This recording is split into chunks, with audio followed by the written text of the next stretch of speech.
Hello and welcome back to Let's Play Tactics Ogre with your host as always Mah-Dry-Bread. Today we do the last mission in quest mode, Tundra Geology.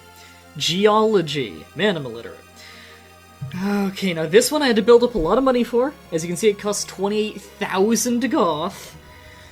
This is going to be a really hard one. Again, you beat it in less than 7 turns to get the best prizes. This one finally unlocks A-rank prizes, and also, as you win it, you get the final special ability, which is for spears and thrusting weapons. Of course, we're going to be taking all of our flyers like usual.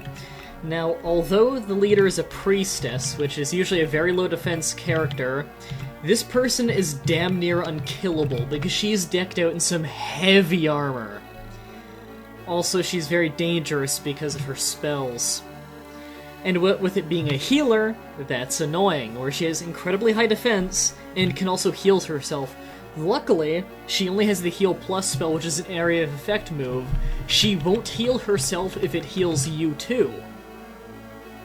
So if you surround her, she'll never heal herself.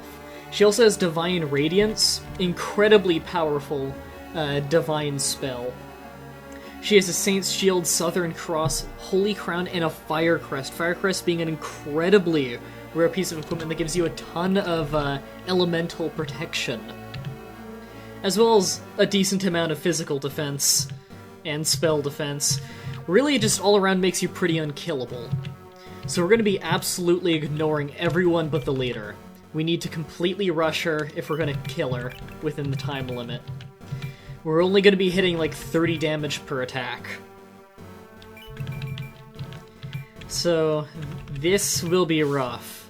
In my test attempt, I won on the very last turn, I believe. So wish me luck. This is my first time recording this, and I really hope I don't have to re-record it. Now, I brought Secret Fairy along because you don't really need flyers in this one. Just having decent jumping skill is good enough, because it's not a particularly big map. So I brought her along, not so much for her attack power, because I can already surround her, more so she can boost the mental gauge of my units, which will mean I can deal a lot more damage, so it's very useful. Looks like I got pretty lucky with the spawning of the enemies on her team. I mean, a Naga Dragon? I can think of worse on this stage. Or I can think of better, I guess. Things that I would not like to fight. I can think of other things I would not like to fight in this stage. And plus, a fairy? Like, yeah, she's got a bow that can charm me. That's annoying, but I can kill a fairy in 2 hits. Just to kind of get it out of the way. So I think I got this. Let's get Brandon up there. It's the highest ground he can take for now. And oh, this will probably not hit. By the way, I've got the Sherwood bow on him now. It's anti-dragon and anti-beast. Unfortunately, fairies do not count as beasts.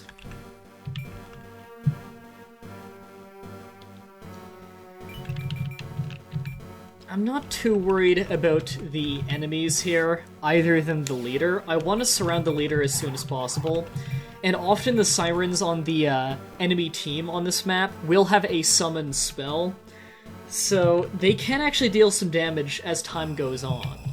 But don't get distracted with fighting them. You can kill something if it's only going to take 1 or 2 hits, like a fairy, just to get it out of the way, but your focus should definitely be on the priestess at all times.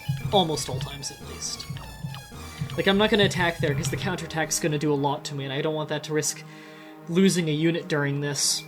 Not that the unit will permanently die, mind you, but it does mean I wouldn't have that bonus for the rest of the match.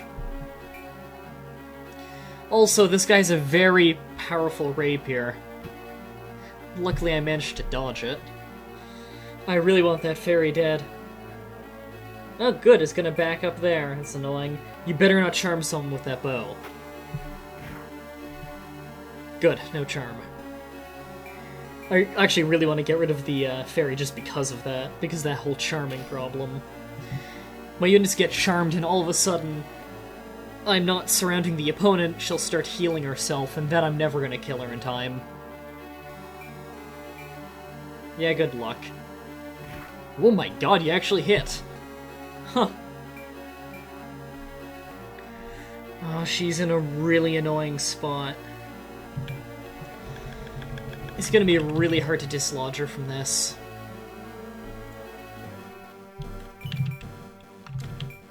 Okay, well, I'm not gonna hit that. I could hit her, though. I want to get that siren out of the way. This'll get her. It's gonna sacrifice some health to do. I might lose Brandon in this fight. But he won't permanently die. Damn! That's a lot. Fury might actually be able to finish that if she can get in range.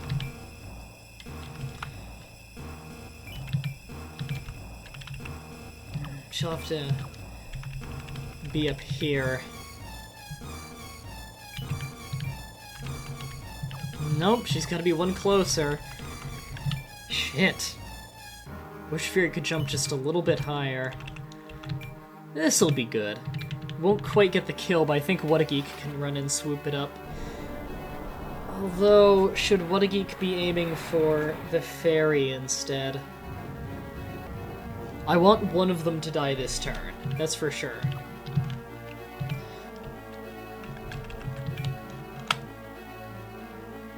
You can go over there, and now's a good time for...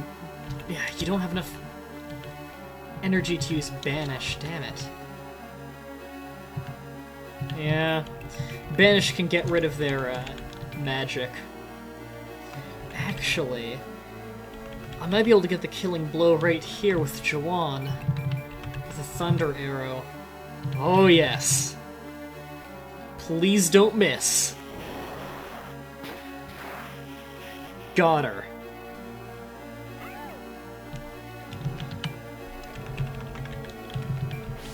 Go right back here. Oops. Yes! Got them both. Don't need to worry about charming, don't have to worry about powerful casting. And shorter enemy turns is always nice. Please miss. Because you do a lot of damage.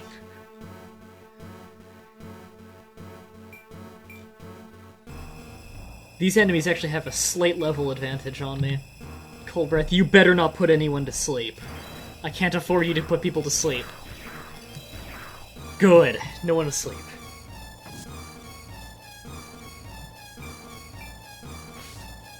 God, teleporting knight.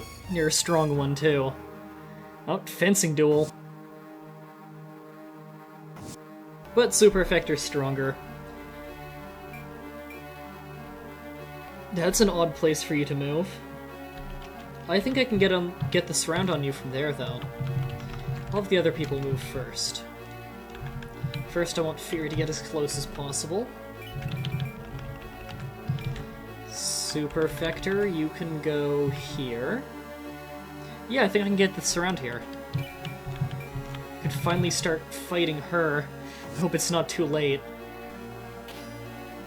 Luckily, she has no real weapon to counterattack with.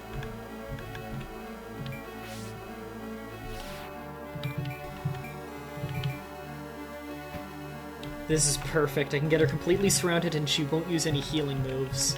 I'll have Brandon go up here, and then I'll have Jawan cover the floor there. I'm gonna have to use these more powerful techniques at the sacrifice of my own health if I'm gonna want to beat her in time. And I do want to beat her in time.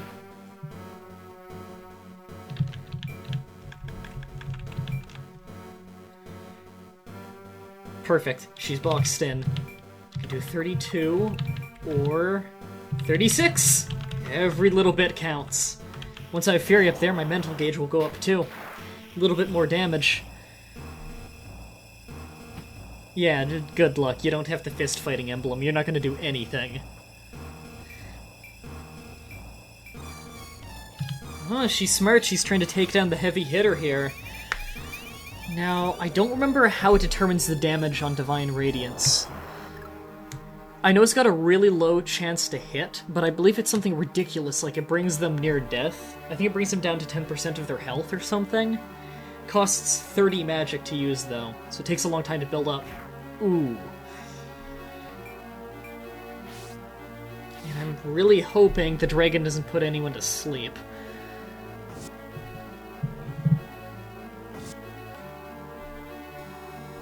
But I think we might have this one. What turn is it about to be?